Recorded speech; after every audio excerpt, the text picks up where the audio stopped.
Hello, folks. Welcome to another episode of our Zoom Up. It's our meetup on Zoom. And today I am joined by my co-host Keely down in Phoenix. What's up, Keely? Hey, Michael, how's it going? Wonderful. We got an amazing story today of our transformation inside of our community. There's a lot of people doing real estate. And before we get into that, I just want to remind everyone that if you really are serious about changing your financial situation and you want to get into real estate, there's some more videos and workshops and more Zooms that you're going to want to participate in. So get back with the person that invited you here to get the next info session. And then also this Saturday, tomorrow, we're going to have a big workshop on creative acquisitions, how to buy real estate with little to nothing out of pocket. It does take knowledge. The more knowledge you have, the less money it takes. That's the name of the game here. So get back with the person that invited you here, get those links, get registered. It's going to be awesome. And just a quick caveat, real estate's risky. So the more you know, obviously the more your risk goes down, but real estate is definitely risky. So you're going to want to link arms with some people, some professionals that know what they're doing to mitigate that risk so that you can go out there and live the life of your dreams. That's what this is all about, is that freedom that real estate can offer you. We've now, I believe this is episode number 49. So you want to go check the playlist on all the previous episodes on our YouTube channel. We'll drop a link in the chat. You can also get that link from the people who sent you this. And okay, well, let's get into this. So my guest today has had an entrepreneurial spirit for quite a long time. And when I met him, he just couldn't stop thinking about real estate. And he was on a road trip actually going through my hometown. And I showed him a few deals that we were working on. And he decided to link arms with us and start pursuing that in a more professional and full-time fashion. So I'm going to let him share a little bit about where he came from. You know, why was he even looking at real estate? What made him join working with us? And what's happened since? So everybody, help me welcome Mr. Doug Wickham. Hello, everybody. What's up, Doug? So that's interesting. You covered a lot of ground. My wife and I are from Ohio originally. We got married and headed west just for adventure, wanted to be around mountains. She'd gone to school in Colorado. So as you go through life, now our lives have always been about adventure. We left Ohio in an Opel hatchback station wagon with $700 in our pocket, with no jobs, nothing planned, just we're going west to see what happens. Not too many people do that. And so, but because of that, we've run into a lot of adventures. We got into the natural health field. I was trained in physical therapy, but I wanted more adventure than being in the same hospital basement doing physical therapy for 40 years. So we ventured out. So as we were moving out west, we had our two kids. We ended up moving back to Ohio, but we had not purchased any real estate in the 30s by this time, and still not really budgeting a lot, not knowing a lot about, I mean, you try to out earn what your needs are, is what you try to do. So anyway, we got into a situation where we bought our first starter house, and 7 years later, when we sold it, we found that we had $25,000 extra equity. And we thought, well, that's nice, but we still didn't understand it. A few houses later, you know, we're sitting there, all of our equity buildup had been from buying and selling our personal homes, but we'd never gotten into real estate. At one point, my wife says, no, we really need to invest in real estate. We actually tried various different things, but without a community, it makes it much more difficult. So when we were in Salt Lake City, we ran into the community. We started seeing so much more, and you don't know what questions to ask until you get the education. And that's what I love about this community and all the education we have. There's so many different areas. Now, in that time, we are now close to 70. You know what banks don't want to do is loan 70-year-olds a 30-year mortgage. So that's where community, because you have to have creative ways if you want to do investing. But we hit a time where we said, okay, it's really time for us to pull our finances together. So we do have, in the meantime, we did have 2 rentals in Ohio because that's the territory we're familiar with. And also we could buy the houses for $60,000, put some thousands into them. And our equity build up in that is about 120,000 now above what we've put into the rentals. And we have residual income coming in from those. But we have taken a little hiatus, and this is what I love about the community being there while you shift during different times of your life. We wanted to become totally debt-free, pay off the rentals. And so we really focused. We were putting $4,000 or $5,000 a month to pay everything off. So now, between all of our equity buildup, everything that we have, we've hit the $1 million worth of equity club, and we're debt-free. And now we're taking that 4,000 or 5,000. Yeah, now we're taking that 4,000 or 5,000 and we're starting to build up. Now at our age, what we're planning on doing, our game plan is to do small things like through education about liens and things of this nature, taking a Roth IRA, which is interest-free. So there's all these strategies that you learn from the community that I'd never really thought of before. Having a self-directed checking account or self-directed IRA and put it into real estate. There's a lot of just little options that are wonderful. And we're building up and ready to get back into, we do want to set a goal of having, 5, we have like 3 doors now, but we want 5, 10, 12. We want to build it up so our residual income. So the whole goal is when you're 80, you have plenty of money coming in. You can still go where you want to go, do what you want to do, eat what you want to eat, be with who you want to be with. And I will put this little thing. When Michael called me, he says, Doug, I'd like to interview you. I said to myself, I go, the older you get, the younger you want your friends to be. So Michael, you're stuck with me for a long time. Oh, right on. But anything else that you want to drill in on? So what I'm understanding is you had prior real estate experience, but it wasn't actually adding to your net worth the way you wanted it to. Exactly. Yeah. And, well, when you're buying and selling your own homes, that's you have a narrow focus, and you don't know any of the creativity. And with the community, there's just so many aspects. And I'm a little bit of a numbers guy. I actually like the numbers, and I'm looking forward. We really enjoyed getting our homes dirt cheap. Both of the homes that we got were, hadn't been lived in for a couple of years. One of them, this is what I found fascinating. One of them, I was out west. Here's a home back in Ohio. I'm looking at pictures. I'm looking at it, I go, oh, 2,500 square foot house, several stories. This looks interesting. And they had pictures of the basement. And one of the pictures showed 2 furnaces, but it was being sold as a single family home. Cha-ching, cha-ching, cha-ching. I go, wait a second, this thing was a duplex at one time. Yeah. So we got back there and we found that there's, from the bottom to the upstairs, there's like 1 door. So we sealed in the door, made it a duplex, and we have 2 doors instead of 1 with a $60,000 investment. So, wow. Yeah. What are you renting them for? We get we're really softies, but for that reason, we don't have turnover. So right now we get $1,200 from the 2 doors in that part of the town in Ohio. But so we right now pull in about $1,600 from the 3 doors we have.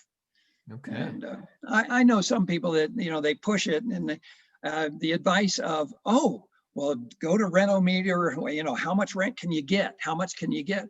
Well, you push for a lot of rent and you'll have the turnover. And our people stay. We don't have anything to worry about other than, it and just still rolls paying in. During this COVID era. No issues with collecting rent?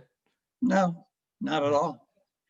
We did, one of the things that we got from the community is how to research and work with property managers. And so one of our homes we actually managed because we knew the guy. He was a handyman that helped us. He said, "Hey, you know that house you have for sale? I'd like to rent it." We go, "Okay." So we knew him, and he's been very steady. And I do have a tip about working with him, being us being the managers. But the other place, we just turned it straight over to a property management place, and we followed the guidelines from the community. And we love what we're working with for the $90 a month for having them handle everything and finding new everything. It's wonderful. But I will give you this little tip. If you're managing someplace by yourself and they want to take advantage of you because they know you so well and they go, "Oh, we're having such hard time with rent this month. We may be late." This one short conversation stopped it, and that was like 3 years ago. No problem at all. We said, "Oh, I see. Well, you know, we have this good relationship with you, and we just can't find it within ourselves to create difficulties with that. And because we're so close to it, but we have to make good financial decisions as far as the house and renting and everything else. So if you are late on your rent or do not pay your rent each month, we will have to turn this over to a property manager." He hasn't missed since. Because, well, and because he understands one thing. If we turn it over to property manager, now his rent goes up $100 immediately, Right. if not more. So, you know, he just saw the handwriting on the wall, goes, "Okay, you guys are nice. I'm going to bend over backwards to make sure that the rent is the first thing we pay every month." And Nice. so. All right. So what did your wife think when you said, "Hey, sweetheart, I'm going to get involved in a real estate program and I really want to make this part of our future"? How was she receiving that? She was kind of mixed. She did understand and want to do real estate. As a matter of fact, we had a couple different gurus, and we'd spent money with gurus that were going to teach us real estate, and they really didn't. And you know, real estate is a lifelong adventure, and that's why I love it when 18, 20, 22, 24-year-olds get involved with it. They're not the smartest thing they could ever do. With the community having lifetime education that really sticks with you and the people you meet. Even if you lose track for a year or two, you come back, you're on the same page. Everybody's thinking the same way. So, you know, she saw the benefits of the community as we got to know different ones, and she's come on board with that. Definitely when you have a couple, you have two minds. She's much more on the conservative side. So that's why we took a little bit of hiatus to get debt free, and we're going to accumulate before so we're going to work real estate a little differently. But I am always open. You find some deals and you just have to give a call and say, "Hey, Michael, we do need to go in on this." So Cool. So when did you really turn on the debt acceleration, and then how much have you paid off since then? In 2017, we were laying the foundation for it. We owed $170,000. And what we did, we did have some investments like regular IRAs, and we'd reached 65. So we took, you know, we chunked 10, 20, 30, I think we might have even taken like 50, 40,000 and just chunked it down. That was the first step. And then because that, as we all know, that just really reduced the amount of interest that we were paying to the banks, which everybody knows the last thing you want to do is pay interest to a bank. But then that's when we really hit it hard as far as our monthly budget and saying, "Okay, we're going to pull everything we can. Here's 4,000 to 6,000 a month, depending on what the income. We're self-employed. We do have a passion." The other thing that enters into our real estate path is that we have a passion for the work that we do, helping people with their health. So it's not like we turned and said real estate is all we want to do. However, no matter who you are, and that's what we said, okay, we're making some profit. Where do we put the profit? Do we put it into something that, somebody sneezes and all of a sudden the equity, the value of it goes down? Or do we put it into hardcore real estate, which is going to be there for us? And so that's why Mary is absolutely like, I do not want to take, in the next several years as we save, because at the rate we were saving, I mean, we did, besides chunking down, so we paid off basically 140,000, 130,000 in 2.5 years. Nice.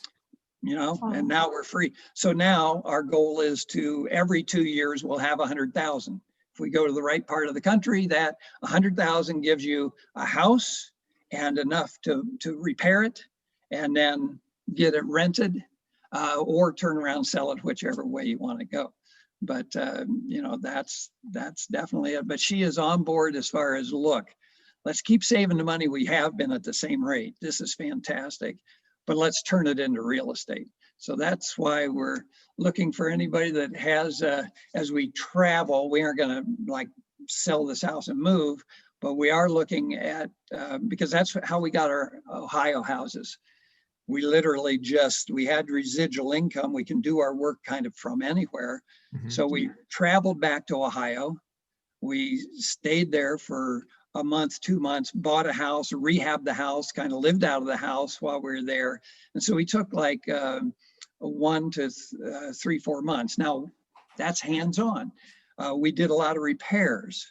And for some people, it's like, anything more than paint, I don't want to do. But I'll tell you, the stories and the experiences from doing the work ourselves and then hiring little subcontractors and seeing their work, we have a mountain of personal experience. As you know, anytime you go into any project, all of a sudden it's like, oh, okay, learned on that one, won't make the mistake on this one. Yeah. So, yeah. Wow. So now, if I heard you correctly, debt-free? Yes. Debt-free on your whole portfolio? Yep. Nobody can come and claim nothing from you. Just pay your property tax and you're good to go. That's it. Wow. Did you think before we got started that you would hit that $1 million net worth this quickly? Well, it's kind of funny because as you go through life, you're so busy living life that you don't really stop and think. And the house that we currently own, now that's a big chunk of it.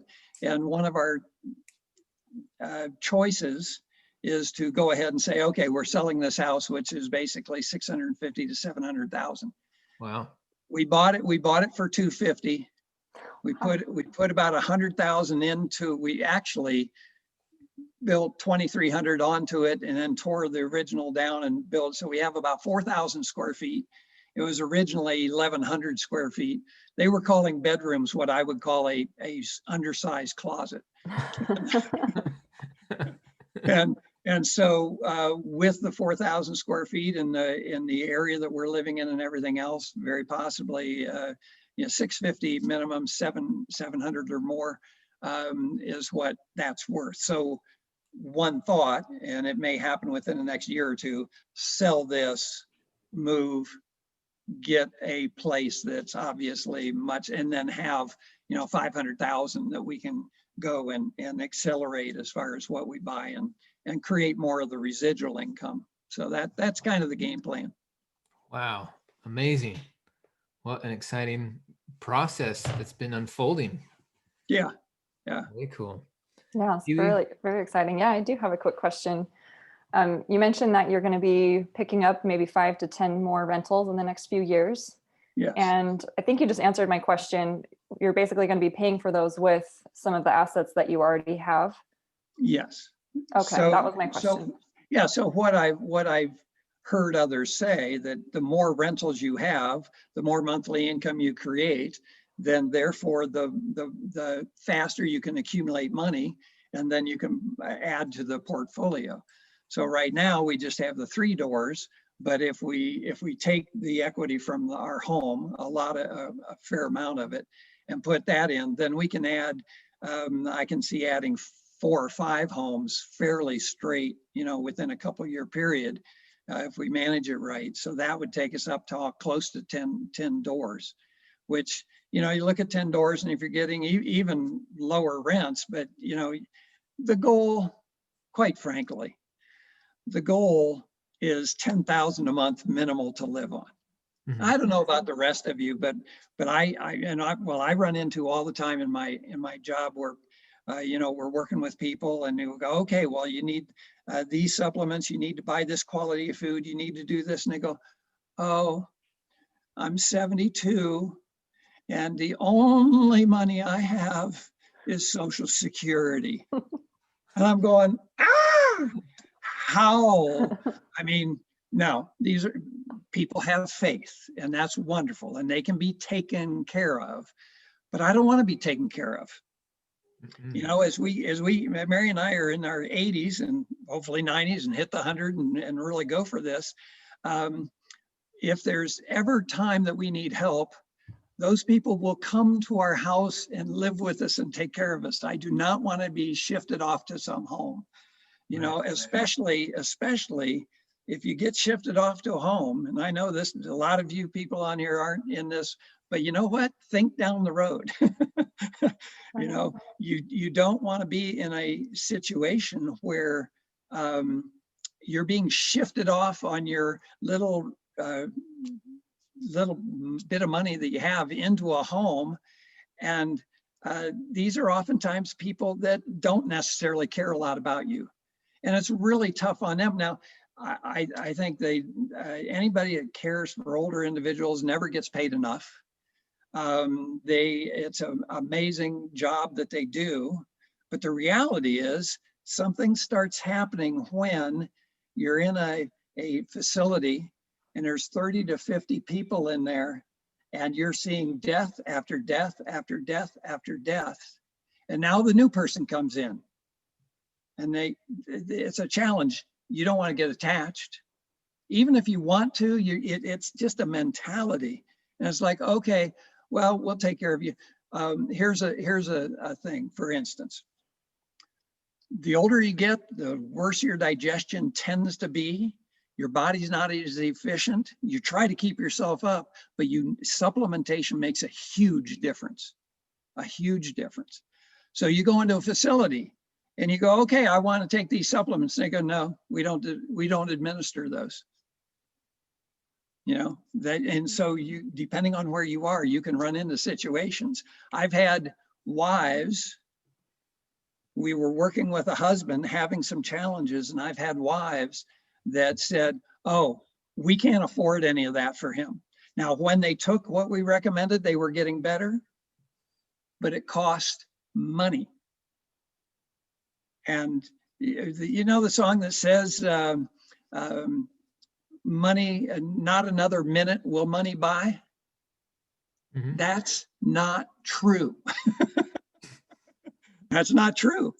Because your quality of food, your quality of supplements, there's a lot you can do. The quality of cleanliness of where you live and everything else. So anyway, Mary and I are very tuned into all these issues, and being 70, we're on the short side.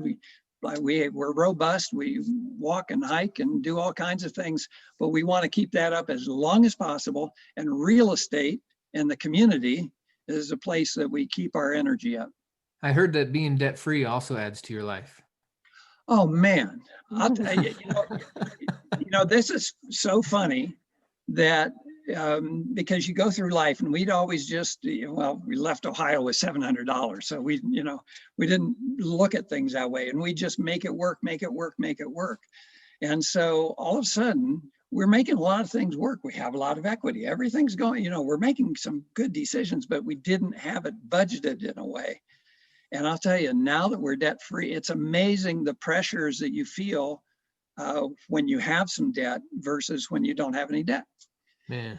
Something comes up and you go, okay, we got that $30,000 emergency fund, and we have everything else tucked away, and there's no problems. And something happens, you go, okay, no problem, and you take care of it. It just eliminates so much stress. Wow. Yeah. Well, keep being a great example to everyone out there. and, you know, reminding people, hey, the work is worth it. I can definitely Oh. see that paying off for you. So thank you for Yes. sharing your story with us, and thank you for taking that time and some good advice for everybody here listening. And we're excited to have you on here in another year and hear what you've done since then. We're going to keep this There you thing go. rolling. So Sounds good. Well, thank you for having me on. I appreciate it. yeah, absolutely. And folks, catch the recording, share this with the people you love and care about and that you know really should be getting involved in real estate with us. And then get a strategy session set up with us and talk about how we can start to fit your world into this real estate world that we're in. And you can start getting the benefits that we're currently receiving. So get back with the person who invited you here, get registered for our Saturday class tomorrow. Again, if you're catching the recording, then we have more recordings for you to also see who we are, what we do, and why we're so successful with it. So go out there, kick some butt, take some names. Thanks again, Doug. Thank you, Keely. Great seeing everyone here. Have a wonderful day. We'll see you soon.